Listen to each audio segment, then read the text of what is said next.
Sobat Mimpi, selamat datang di podcast Obrolan Mimpi. Tempat di mana mimpi bukan hanya sekedar jadi bunga tidur, tetapi menjadi bahan obrolan yang seru, aneh, dan penuh tanda tanya. Setiap episode kita tuh bakal kupas tuntas mimpi-mimpi unik, dari yang bikin ngakak sampai yang bikin bulu kutub merinding. Siap-siap nih buat menyelam lebih dalam ke dunia alam bawah sadar kita. Bersama aku Fang Fang dan inilah obrolan mimpi. Yuk kita mulai ceritanya. Malam ini aku dibawa oleh alam bawah sadarku menuju ke suatu tempat di mana pertunjukan anak-anak akan dimulai. Dan dari sanalah mimpiku dimulai. Saat ini aku tuh sedang bertugas menjadi panitia acaranya. Iya, aku yang jadi panitia acaranya untuk pertunjukan anak-anak itu. Jelas, aku gak sendirian kok. Aku dibantu oleh cowokku dan 3 orang lainnya. Sebut saja mereka bertiga itu namanya Vero, Edwin, dan Sisil. Dan kita berlima itu berada di belakang panggung posisinya saat ini. Suasana di belakang panggung itu memang agak gelap. Dengan cahaya kuning yang remang-remang dan terbilang cukup sepi. Tapi tenang, ini gak seseram itu kok. Yang ada di belakang sana itu hanya ruangan-ruangan yang memang dipakai untuk kita-kita panitia dan dipakai juga untuk persiapan anak-anak yang akan tampil. Jauh berbeda suasananya dengan yang ada di depan panggung.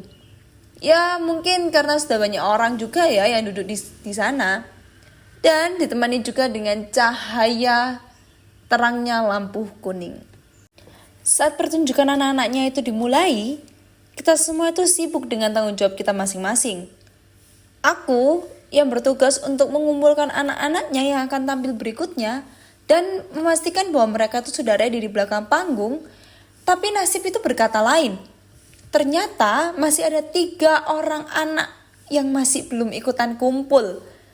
Aku berusaha mencarinya ke sana kemari dan masih gak ketemu-ketemu. Akhirnya aku memutuskan untuk kembali ke ruang istirahat panitia. Dan di sana aku malah menemukan satu anak yang berada jauh di ujung lorong gelap. Dan dia itu sedang menangis sendirian. Aku mendekatinya dan berlutut. Aku bertanya, "Kenapa kamu menangis?" Si anak itu tidak menjawab. Suara tangisannya malah justru semakin kencang. Akhirnya aku memutuskan untuk menunggu si anak itu sampai sedikit tenang. Setelah sedikit tenang, aku mencoba merayu anak itu untuk menuju ke toilet. Dan alhasil, anak tersebut juga mau mengikuti saranku. Aku membersihkan wajahnya yang bekas tangisan-tangisan tadi itu. Dan membawakannya ke tempat make up dan kostum. Setelah aku berhasil membujuk satu anak yang nangis tadi untuk bersiap-siap, aku melihat si Vero itu sedang menghibur satu anak kecil yang lagi ngambek.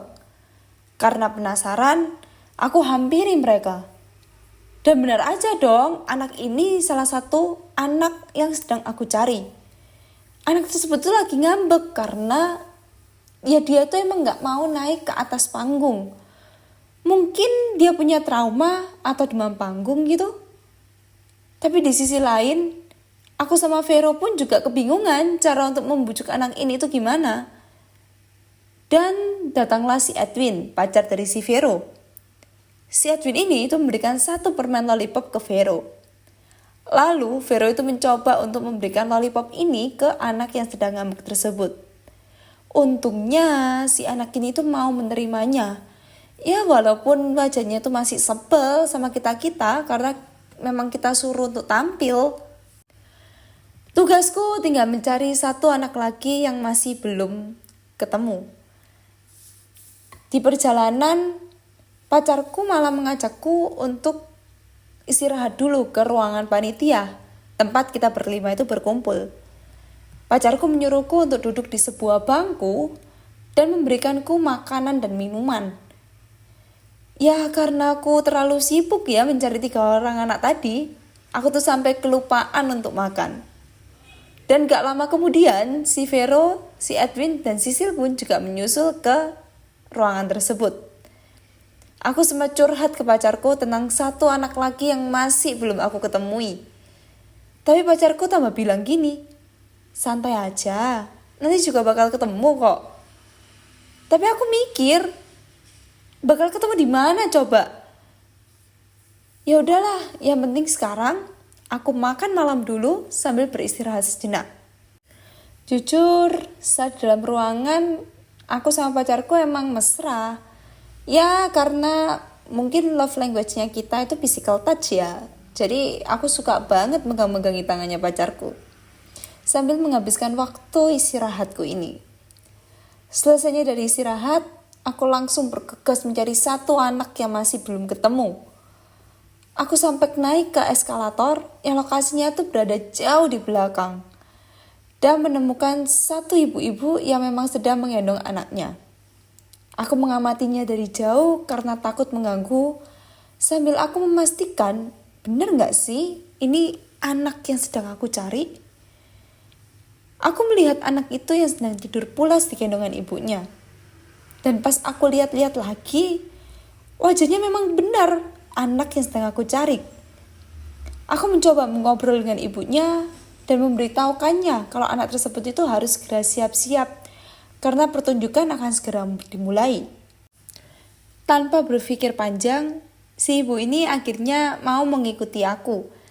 Dan aku menghantarkannya sampai ke ruangan make up dan kostum untuk bersiap-siap. Sesudah aku memastikan semuanya, aku keluar dari ruangan make up dan kostum tersebut. Aku melihat ke depan panggung dan semuanya berjalan dengan baik. Pertunjukan pun itu juga mendapatkan apresiasi dari seluruh penonton yang sedang menonton. Itu dia cerita dari mimpiku semalam. Agak aneh sih dan gak masuk akal, tapi seru juga untuk diceritain ke kalian bukan? Kalau kamu punya mimpi yang aneh, lucu, atau bahkan menyeramkan, jangan ragu ya untuk share di kolom komentar. Siapa tahu bisa aku bawakan di episode yang selanjutnya. Jangan lupa untuk like, comment, dan subscribe buat dukung channel ini terus ya. Dan jangan lupa juga untuk aktifin loncengnya biar kamu gak ketinggalan cerita-cerita mimpi yang selanjutnya. Sampai jumpa di obrolan mimpi berikutnya.